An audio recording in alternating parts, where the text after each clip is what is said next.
Yao, yao. Aquí no se aborda la verdad, solo el acercamiento que la antropología da de la realidad. No es el fin colonizar, sino aprender, conocer, expander lo que a simple vista no se puede ver. Diálogos, charlas que se entablan, son varias voces las que detrás de ellos hablan. Alale a la vecina y dile que ya está arriba este podcast que coloca la antropología en un estado de divulgación, dejando atrás la presunción. Para oreja y presta atención a lo que el app nos tiene preparado el día de hoy. Emic y Etic.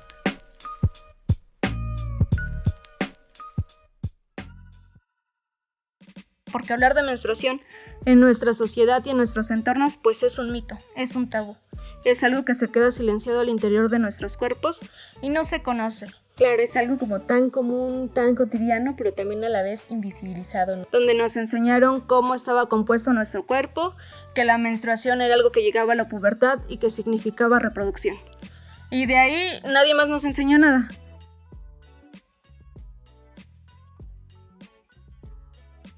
Hola, bienvenidos, bienvenidas y bienvenides a este podcast Emic y Etic, diálogos desde la antropología social. Mi nombre es Carla Ballesteros y soy la encargada del Laboratorio de Antropología Visual. Y en esta ocasión voy a conducir y presentar a nuestra invitada. Este es un proyecto piloto para dar difusión a los trabajos de investigación del Departamento de Antropología de la UAM Iztapalapa. En este quinto capítulo nos acompaña Cecia Alitzel Chávez Arcos y nos viene a platicar sobre su tesis, la cual viene saliendo del horno, es decir, acabó en este trimestre, en mayo-junio, y se titula Entre susurros y miradas por las panties manchadas, vivencias y experiencias menstruales en mujeres del ejido del sitio Villa Victoria en el Estado de México. Es un título muy poderoso, muy combativo y de cierta manera pues nos introduce al tema, pero también creo que yo conozco un poco de cómo te acercaste a esto, ¿no? Tú lo expones en tu introducción, porque yo recuerdo ser la persona que te puso ese documental de Period, End of the Sentence, que es, en español es una revolución en toda regla. Pero cuéntanos, creo que sería importante que nos platicaras qué pasó después de ver ese documental, en qué materia fue, cuéntanos un poquito. Hola querida Carla, hola a todos los que nos escuchan. Es un placer estar en este espacio donde podemos compartir nuestros trabajos de investigación. Y bueno, acerca de mi tema y de cómo es que yo me acerqué, aparte de poder ver el documental, fue una experiencia demasiado personal. Yo laboraba en un voluntariado con una asociación civil que trabaja con niños e infancias y también con sus familias. Y en ese periodo me tocó entrevistar y encuestar a sus familias sobre la manera en la que vivían. En ese espacio yo me pude dar cuenta que muchas de las mujeres de la comunidad de ejido del sitio, lamentablemente, no contaban con servicios como lo es el agua, como lo es espacios sanitarios, y esto me hizo preguntarme y cuestionarme cómo es que las mujeres menstruaban en ese lugar. Si yo toda la vida había vivido ahí, si yo toda la vida había crecido ahí, tenía un espacio sanitario al interior de mi casa, contaba con un baño, contaba con agua, tenía acceso a comprar toallas sanitarias y sobre todo una copa menstrual. Y jamás me había dado cuenta que las mujeres que vivían a mi alrededor no vivían en las mismas condiciones que yo. Eso fue como una pauta demasiado importante que hizo ruido en mi cabeza y que me hizo entender que ahí había una problemática de la que nadie hablaba. Que ahí había una problemática que no se escuchaba, que era silenciada, porque hablar de menstruación en nuestra sociedad y en nuestros entornos pues es un mito, es un tabú. Es algo que se queda silenciado al interior de nuestros cuerpos y no se conoce. Aparte del documental, que fue como una experiencia que dije, es algo que debemos hacer, aparte de hablar de menstruación, qué maravilloso sería que tuviéramos proyectos autogestivos para crear nuestros propios utensilios y menstruar. Hay que partir de la información, y eso es lo que yo empecé a hacer, partir de lo que se conocía y de lo que se decía en la comunidad en la que yo vivía, y de por qué nunca me había dado cuenta en casi mis 20 años que tengo viviendo ahí, que las mujeres no contaban ni con agua ni con jabón y solo iban a comprar una toalla sanitaria que costaba aproximadamente 5 pesos al día. Pero nadie decía nada, simplemente se quedaba silenciado.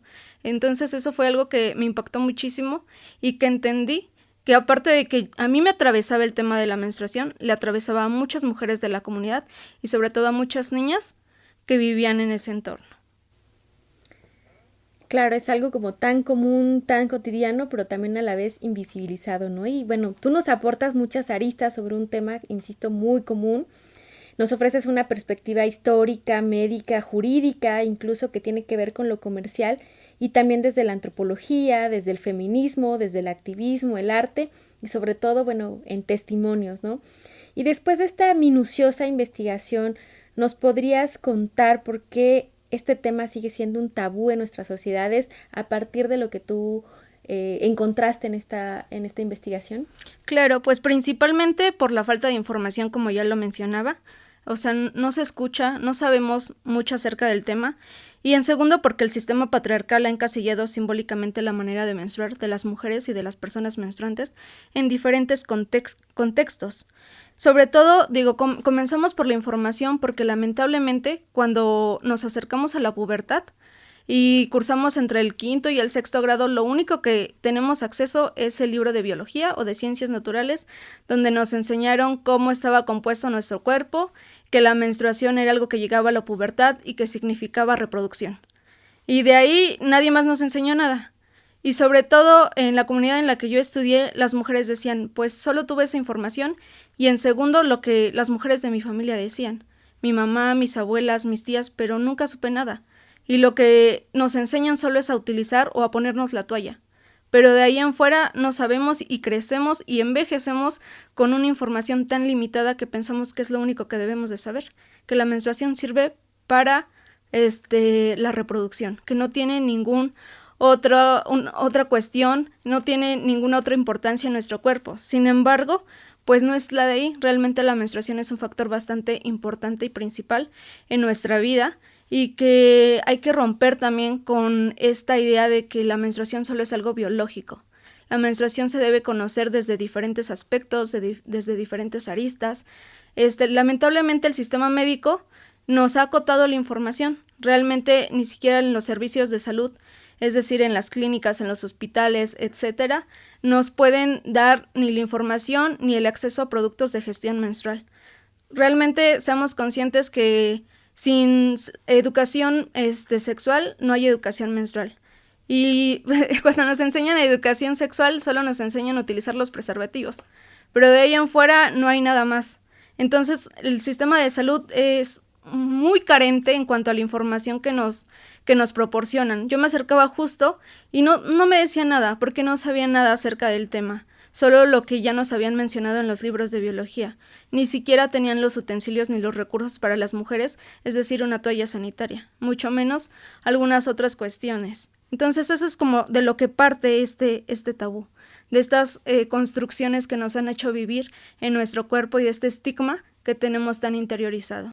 Y bueno, también justo en estas ausencias tú encontraste algunas espacios en donde justamente sí hay acompañamiento, sí hay, digamos que espacios seguros, y que son estos círculos. ¿Nos podías platicar un poco cómo los encontraste y qué factor tienen dentro de tu investigación? Sí, pues principalmente cuando yo empecé en este proceso de poder tener información, no me gustaba la información que leía. Realmente me cuestionaba decir, es que no es lo que yo quiero saber, ni lo que yo quiero escuchar. Entonces, pues gracias a Yanina, conocí a una educadora menstrual que ya tiene muchísimos años trabajando en el tema, se llama Emilia, y tiene un proyecto que se llama La Crecida, Educación Menstrual Ecofeminista. Con ella tuve mi principal taller, que fue sobre menstruación, y conocí muchísimo acerca de algo que yo ni siquiera había podido ver. Tuve varios talleres, varios proyectos de educación menstrual que me hicieron entender que había otras maneras de podernos cuestionar el tema. Desde ahí yo empecé pues una larga trayectoria educativa para yo formarme como educadora menstrual. Tuve talleres, tuve cursos, tanto con educadoras menstruales mexicanas como con latinoamericanas, desde la pedagogía, desde la psicología, desde la medicina, desde muchas otras partes me fui empapando de esa información y después la pude transmitir a las mujeres con las que yo trabajaba. Fui replicando como esos talleres, esos círculos de los que yo iba aprendiendo. Iba retomando y los iba configurando conforme a las necesidades de las mujeres que yo veía que necesitaban y que ellas me pedían y me exigían. De hecho, el primer taller, y como podría decirlo, cuando yo inicié campo, fue un taller sobre el conocimiento de los productos de gestión menstrual, que no solo era la toalla, estaba el tampón, estaba la copa menstrual, estaba el calzón, estaba la toalla de tela y toda su historia que ni siquiera sabían de dónde provenía. También las fases cíclicas, cómo es que el cuerpo nos va diciendo constantemente en qué fase estamos, cuáles son los síntomas, cuáles son los cuidados, etcétera. Entonces fue una ardua experiencia de lo que yo tuve que aprender para poder transmitir a las mujeres con las que yo estaba. Muy bien, pues creo que es, como justo dices, es una larga experiencia, pero que lograste transmitirla, ¿no? Y justo mi pregunta que viene a continuación es sobre la comunidad en la que investigaste, cuáles también son los principales obstáculos a los que las mujeres se enfrentan, ¿no? Para poder gestionar su menstruación adecuadamente. Pues principalmente el sitio de Villa Victoria es una comunidad rural, eso es un factor muy importante, que estamos en una comunidad rural, y sobre todo que el municipio pertenece al primer municipio más pobre del Estado de México. Entonces, la falta de recursos es algo que sesga demasiado, es algo que ahí está bastante impregnado. La educación también es un factor importante, la mayoría de los habitantes y de las habitantes de ejido del sitio solo estudia hasta el nivel secundaria. Las chicas y los chicos inician su vida sexual a partir de los 14-15 años y eso pues recrea sobre todo estigmas sobre la sexualidad y sobre la menstruación. Muchas de las mujeres prefieren embarazarse constantemente para no sufrir sobre la menstruación porque tenemos el concepto de que es doloroso, de que es molesto. Entonces eso es como un factor importante, decir la pobreza, la educación, la falta de información y sobre todo que pues el tabú es persistente en las familias, no se habla de ello. Muchas de las mujeres me decían, yo solo lo hablo con mi mamá o con mi abuelita, pero ni mi esposo, ni mis hijos, ni los varones de mi familia lo saben, porque qué pena. O sea, me da vergüenza. Cuando mando a comprar a mi hijo a la tienda, prefiero que vaya con su hermanita y en un papelito escrito le digan al de la tienda qué es lo que necesito. Pero nunca saben ni cuándo estoy en mis días, ni cuándo esto, ni cuándo aquello. De hecho, tienen como esta cuestión cultural de decir que cuando una mujer está menstruando, y mucho más en una comunidad donde se dedican al campo, no puede ni sembrar ni pisar la milpa porque la secan. Porque pareciera que la menstruación tiene un acto de contaminación, de impureza. Es algo que no debería ser visto ni tocado. Muchas veces los padres les dicen a sus hijas que andan de chorro suelto, porque es así como se les llama la menstruación. Entonces hay muchos factores que atraviesan a la comunidad y que lamentablemente pues permean a una desigualdad que viven las mujeres. Muy bien, pues es justamente visibilizaste un problema del que creo que en muchos lugares aquí en México y sobre todo en el mundo entero también existe, ¿no? Y bueno, hay una parte que a mí me llamó mucho la atención y es un concepto, una propuesta que tú tienes, que es la menstruación decolonial. ¿Nos podrías platicar igual de esto? Sí, principalmente cuando hablo de la menstruación decolonial, hablo de romper con lo que la ginecología moderna estableció, que es decir, que el higienismo, de que la menstruación es algo sucio y que debe ser limpiado, que debe ser ocultado, y por eso la cultura del desecho, de las toallas y los tampones que deben ser desechados constantemente para sentirnos limpias. Pues realmente el feminismo ha venido a reivindicar todo eso y a romper con todos esos estigmas porque nos ha dicho y nos ha hecho pensar que la menstruación se vive de diferentes maneras. Tenemos la menstruación desde el feminismo, desde el ecofeminismo, de decir la copa menstrual desde tocar, texturizar, sentir, oler la sangre y de esta conexión con incluso el feminismo espiritual con la tierra. De decir es algo que la tierra me da y es algo que yo le devuelvo. Lamentablemente, cuando hablamos de esta menstruación hegemónica, decir que es algo impuro, es algo sucio que debemos desechar, pues históricamente lo hemos vivido así. Y de hecho muchas veces los médicos nos habían hecho pensar que es algo que está mal dentro de nosotros. Hay una historia bastante importante que se llama la historia de Anarca, Lucy y Betsy, que habla de 3 mujeres que que los ginecólogos experimentaron con sus cuerpos para poder entender sobre la menstruación y de dónde provenía. Esto fue un proceso pues muy doloroso y realmente muy violento a lo que sometieron a las mujeres. De ahí viene como la menstruación decolonial, romper con lo que la ginecología moderna había establecido en nuestros cuerpos. Ahora existe un movimiento que se dedica a reivindicar las glándulas de nuestro cuerpo, de que ya no sean llamadas con los apellidos de los ginecólogos, sino con los nombres de estas mujeres que sufrieron para que pudieran entender cómo es que funcionábamos. Y de ahí viene la menstruación decolonial. Muy bien, muy interesante, y creo que son cosas que desconocemos la mayoría de nosotras, y justo creo que es un tema muy interesante el de cómo socializamos también nuestras experiencias sobre esto, ¿no? Creo que a veces ni con las propias mujeres ni entre mujeres lo platicamos, ¿no? Justo como por el tabú que tenemos con nosotras o con respecto a nuestro cuerpo, y pues muchísimo menos con los hombres, ¿no? Entonces también pues me llama mucho la atención cómo pudiste recopilar todos estos testimonios y obtener un rapport en un tema que es tan íntimo, pero que a la vez lo hiciste con tanto respeto y con pues muchísimo cariño también, yo creo, ¿no? Sí, pues fue algo difícil, principalmente porque todavía estaba atravesando la pandemia. No me permitía poder tener comunicación directa con las personas. Yo había regresado justo a Ejido del Sitio apenas, y algo que pues tuve el acercamiento principalmente de conocer la etnografía digital. Y dije, de ahí voy a partir, voy a utilizar las herramientas que me permitan poder comunicarme con las mujeres con las que yo quiero y necesito trabajar. Mi principal foco eran con mujeres adultas, pero me fue muy complicado porque no hablaban justamente. Era algo que me decían, pues es que a ti no te importa, es algo muy íntimo.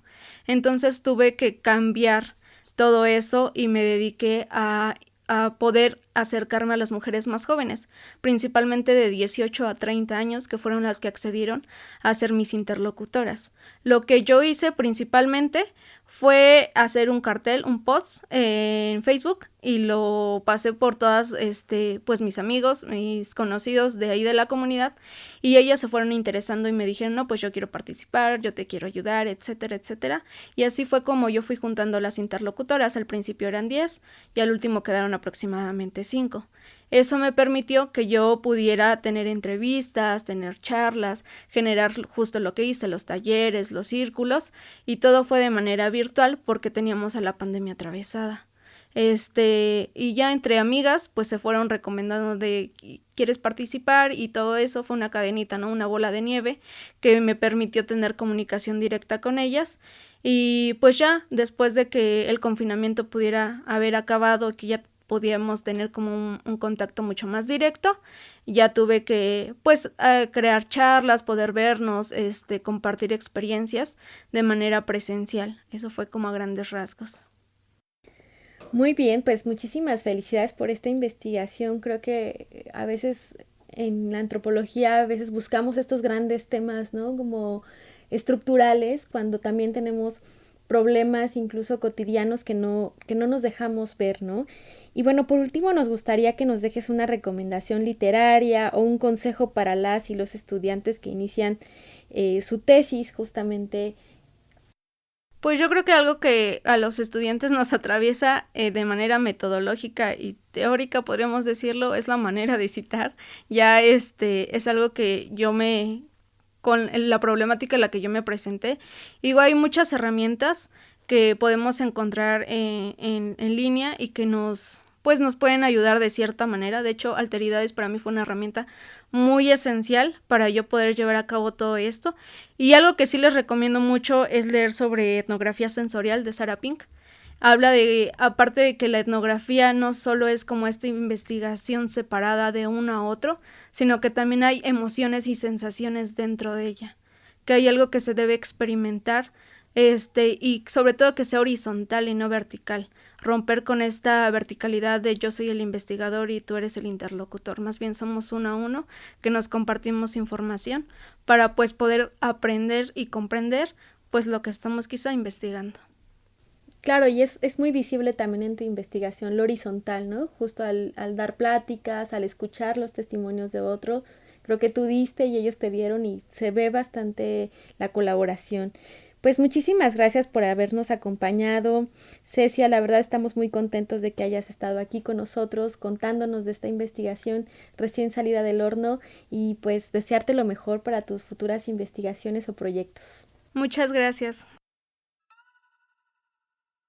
Preproducción, Omar Illich López y Carla Ballesteros. Producción en línea, Mariana Martínez y Jacqueline Palacios. Edición y postproducción, Juan Ortiz Gervasio. Música original, Tenoch. Rectora de la Unidad Iztapalapa, Verónica Medina Bañuelos. Secretario de Unidad, Javier Rodríguez Lagunas. Director de la División de Ciencias Sociales y Humanidades, José Régulo Morales Calderón. Jefa del Departamento de Antropología, Rocío Gil Martínez de Escobar. Responsable del Laboratorio de Antropología Visual, Carla Ballesteros.